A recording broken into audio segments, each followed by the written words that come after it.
السلام علیکم دوستو، آج کی ہماری گفتگو کا موضوع ہے غزل۔ آج ہم غزل کے بارے میں پڑھیں گے۔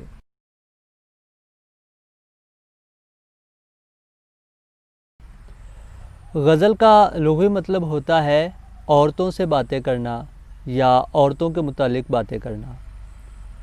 لفظ غزل جو ہے یہ غزال سے نکلا ہے، جس کا مطلب ہوتا ہے ہرن کا بچہ۔ غزل جو ہے یہ دراصل اس دردناک چیخ کو کہتے ہیں جو ہرن کے منہ سے نکلتی ہے جب اسے شکاری کتوں سے بچنے کی کوئی امید نظر نہیں آتی، تو اس وقت جو اس کے منہ سے ایک دردناک آواز جو نکلتی ہے، اس آواز کو غزل کہا جاتا ہے۔ اس بات سے آپ اندازہ لگا سکتے ہیں کہ غزل کا درد کے ساتھ کتنا گہرا تعلق ہے۔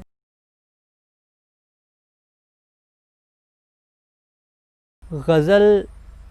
سب سے پہلے فارسی زبان میں لکھی جاتی تھی، اب بھی لکھی جاتی ہے۔ تو غزل جو ہے یہ فارسی زبان کی صنف ہے، اور فارسی میں پہلے غزل گو شاعر جو ہیں ان کا نام رودکی ہے۔ فارسی سے اردو میں یہ غزل جو ہے یہ آئی ہے، اور اس کو محمد ولی دکنی جو ہیں وہ فارسی سے اردو میں لے کر آئے ہیں۔ اسی بنا پر ولی دکنی کو اردو غزل کا بابا آدم شاعر بھی کہا جاتا ہے، اور غزل کا بالغ نظر شاعر بھی کہا جاتا ہے۔ مولانا محمد حسین آزاد نے آب حیات میں ولی دکنی کو اردو غزل کا بابا آدم کہا ہے، لیکن ہم اگر تاریخ میں دیکھیں تو ولی دکنی سے پہلے ہمیں قلی قطب شاہ نظر آتے ہیں، جنہوں نے غزل کی صنف کا استعمال کیا ہے، لیکن باقاعدہ طور پر اردو کے پہلے جو غزل گو شاعر ہیں وہ ولی دکنی ہیں۔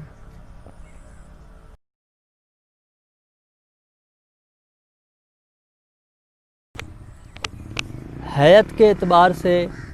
غزل کی دو اقسام ہوتی ہیں، ایک ہوتی ہے مردف غزل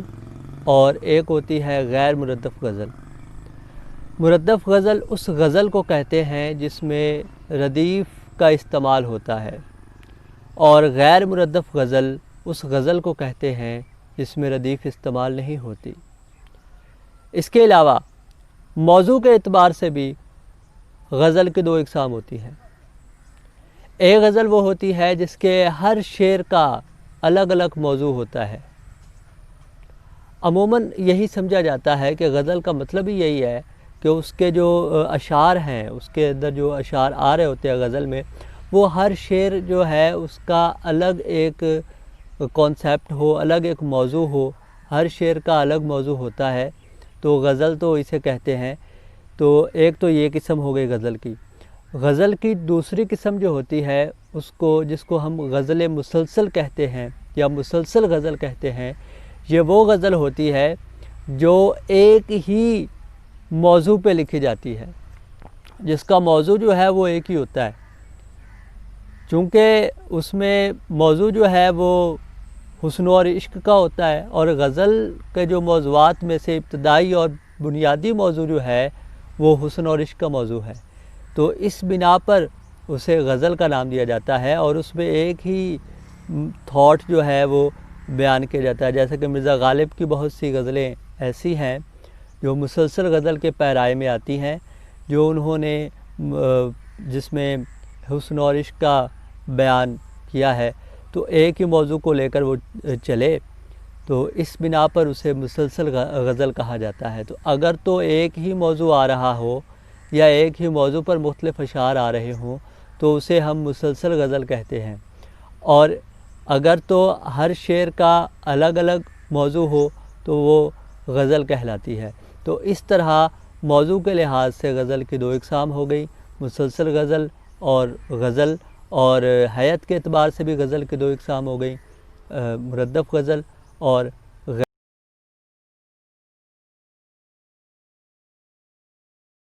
غزل جو ہے یہ اشعار سے مل کر بنتی ہے، اس میں اشعار استعمال ہوتے ہیں، اور غزل میں کم از کم جو ہے وہ 5 شعر ہونے چاہیے، کم از کم جو ہے وہ 5 شعر تو لازمی ہونے چاہیے، اور اس سے علاوہ 7 اشعار پر مشتمل ہونے چاہیے، 5 یا 7 اشعار تو کم از کم لازمی ہونے چاہیے، زیادہ کی کوئی قید نہیں ہے، زیادہ جتنے مرضی جو ہے وہ غزل کے اشعار لکھ لیں، زیادہ کی کوئی قید نہیں ہے۔ تو غزل جو ہے وہ اشعار سے مل کر بنتی ہے، اور ایک شعر کے اندر 2 مصرعے ہوتے ہیں، 2 مصرعے ہوتے ہیں، 2 مصرعے مل کر ایک شعر بنتے ہیں، اور 5 سے 7 اشعار ملے تو ایک غزل جو ہے وہ بنتی ہے۔ غزل کا جو پہلا شعر ہوتا ہے اس کو مطلع کہا جاتا ہے، لیکن اس وجہ سے اس کو مطلع کہا جاتا ہے کہ اس کے جو دونوں مصرعے ہیں وہ ہم قافیہ ہوتے ہیں اور ہم ردیف بھی ہوتے ہیں، ہم ردیف نہ بھی ہوں تو ہم قافیہ ضرور ہوتے ہیں، اور ان کا ہم قافیہ ہونا بہت ضروری ہے۔ اگر غزل کا پہلا شعر ہم قافیہ نہ ہو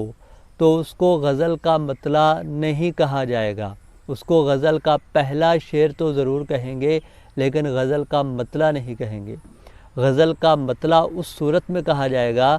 جب اس کے دونوں مصرعے ہم قافیہ ہوں گے، اور ایک غزل میں ایک سے زیادہ مطلع بھی آ سکتے ہیں۔ اس کے علاوہ غزل کا جو آخری شعر ہوتا ہے اس کو مقطع کہا جاتا ہے، لیکن اس میں بھی ایک شرط ہے، اور وہ شرط یہ ہے کہ اس آخری شعر میں شاعر جو ہے وہ اپنا تخلص استعمال کرے۔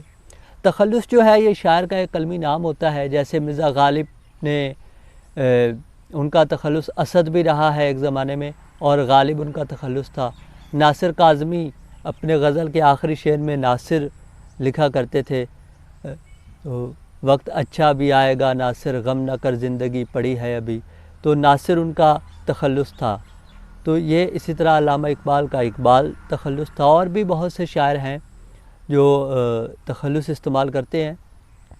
تخلص جو ہے یہ شاعر کا قلمی نام ہوتا ہے، اور یہ شعر کے آخر میں استعمال ہوتا ہے، اور اسی بنا پر شعر کے وہ غزل کے جو آخری شعر ہوتا ہے اس کو مقطع کہا جاتا ہے۔ تخلص غزل کے آخری شعر میں استعمال ہوتا ہے،